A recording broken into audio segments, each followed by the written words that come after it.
Bapak Ibu sudah pernah dengar narkolema atau narkotika lewat mata alias pornografi, yaitu apa yang kita lihat baik berupa gambar, alur cerita, foto maupun video yang melanggar norma-norma kesusilaan. Pada tahun 2011 diambil sampel dari 8 provinsi anak-anak sekolah dasar kelas 3 sampai kelas 6 SD, sekitar 1.600 anak, ternyata 97% sudah terpapar pornografi. Tahun 2016 survei Katapedia dari 36.000 anak-anak yang terpapar pornografi tadi, dalam waktu 2 bulan rata-rata mengakses 30-60 kali pornografi. Kemudian tahun 2018 dari orang-orang anak-anak yang terpapar narkolema ini diperiksa dengan menggunakan MRI, terjadi kerusakan pada otak bagian PFC atau prefrontal cortex. Letaknya di mana? Apabila kita meletakkan tangan kita pada dahi masing-masing, di belakang dahi ini ada organ otak yang namanya PFC atau prefrontal cortex. PFC ini yang membedakan manusia dengan binatang.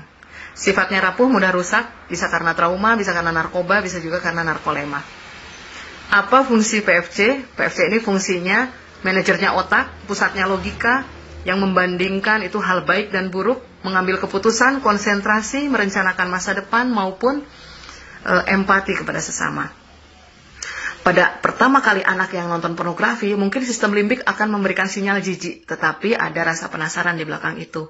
Sehingga pada anak-anak yang tidak dibarengi dengan pengawasan keluarga yang baik, pendidikan agama yang kurang, lingkungan yang tidak mendukung, pemilihan teman yang salah, di saat anak tersebut mengalami stres atau banyak pikiran, dia akan kembali penasaran tadi nonton pornografi.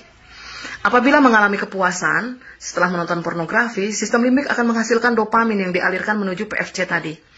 Apabila dilakukan berkali-kali nonton pornografi sampai ketagihan, dopamin akan membanjiri si PFC tadi. Akibatnya apa? PFC-nya akan mengkerut, fungsinya akan terganggu. Sehingga orang-orang dengan narkolema, dia temperamen, mudah marah, sulit mengambil keputusan, sulit konsentrasi. Ya, makanya banyak kasus pelecehan seksual, pencabulan, kebanyakan pelakunya orang-orang terdekat. Kadang kita mikir, kok bisa sih merkosa anak sendiri, atau cucu sendiri, atau ponakan sendiri? Ya karena dia tidak bisa membedakan hal yang baik dan buruk. Sudah kecanduan tadi. Ya, hati-hati, 2 tahun belakangan ini kita hidup dalam masa pandemi. Sekolah-sekolah sudah familiar sekali anak-anak sekolah menggunakan gadget. Tolong diawasi anak masing-masing, jangan sampai menjadi korban narkolema. Karena kerusakan akibat narkolema ini ada di 5 titik, berbeda dengan narkoba, hanya 3 titik. Tahukah Anda, otak merupakan bagian tubuh yang paling penting bagi manusia? Tepat di situ, ada bagian otak yang paling istimewa. Sekarang angkat tangan Anda dan letakkan pada dahi. Bagian itu disebut prefrontal cortex atau disingkat PFC. Menurut peneliti otak Jordan Grafman, PFC ini hanya ada pada otak manusia, sehingga membedakan kita dengan binatang. Bagian ini diciptakan dan dirancang khusus oleh Tuhan supaya manusia mampu memilih dan memiliki etika. PFC berfungsi seperti pemimpin. Ia bertanggung jawab untuk berkonsentrasi, memahami benar dan salah, mengendalikan diri, menunda kepuasan, berpikir kritis, dan merencanakan masa depan. PFC adalah pusat pertimbangan dan pengambilan keputusan. FC inilah yang membentuk kepribadian dan perilaku sosial. Sayangnya, PFC adalah bagian otak yang paling mudah mengalami kerusakan. Jika PFC rusak, maka kepribadian orang bisa berubah. Rusaknya PFC bisa disebabkan oleh benturan fisik, bisa juga oleh zat kimia, seperti narkotika, psikotropika, dan zat adiktif atau nafsa. Dan ternyata, penyebab paling merusak juga pornografi, yang disebut narkolema, narkotika lewat mata. Bagaimana pornografi mempengaruhi otak dan pikiran kita? Adi, remaja 12 tahun, melihat gambar di TV yang menjurus ke porno. Awalnya, ia merasa kaget dan jijik. Ini karena sistem limbik di otak Adi menjadi aktif. Sistem limbik mengatur emosi, juga keinginan makan, minum, dan berhubungan seksual. Sistem limbik ini kemudian mengaktifkan zat kimia otak bernama dopamin. Dopamin memberi rasa senang, penasaran, sekaligus kecanduan. Zat ini juga aktif jika orang mengkonsumsi nafsa. Oleh karena itu, sifat candu pornografi sama dengan sifat candu nafsa. Otak akan mengingat apa yang membuat Adi senang dan bagaimana ia memperolehnya. Jika Adi mendapatkan pembinaan akhlak, etika yang baik, dan patuh pada norma sosial, dorongan melihat pornografi, meskipun menyenangkan, akan ia abaikan. Namun karena hal itu tidak ada pada diri Adi, ketika ia sedang merasa bosan dan ingin mencari kesenangan, otak akan mendorongnya agar melihat pornografi lagi. Namun lama-lama, Adi bosan melihat jenis gambar yang sama dan butuh yang lebih porno untuk memicu rasa senang. Sekarang, dengan internet, pornografi menjadi jauh lebih mudah didapat. Pertama, Adi membuka internet dan tidak sengaja melihat gambar yang menjurus ke porno. Berikutnya, ia sengaja membuka lagi untuk melihat yang lebih porno. Awalnya melihat yang sedikit terbuka, lama-lama semuanya terbuka. Awalnya melihat 1 menit, lama-lama 1 jam, mengalami kecanduan pornografi.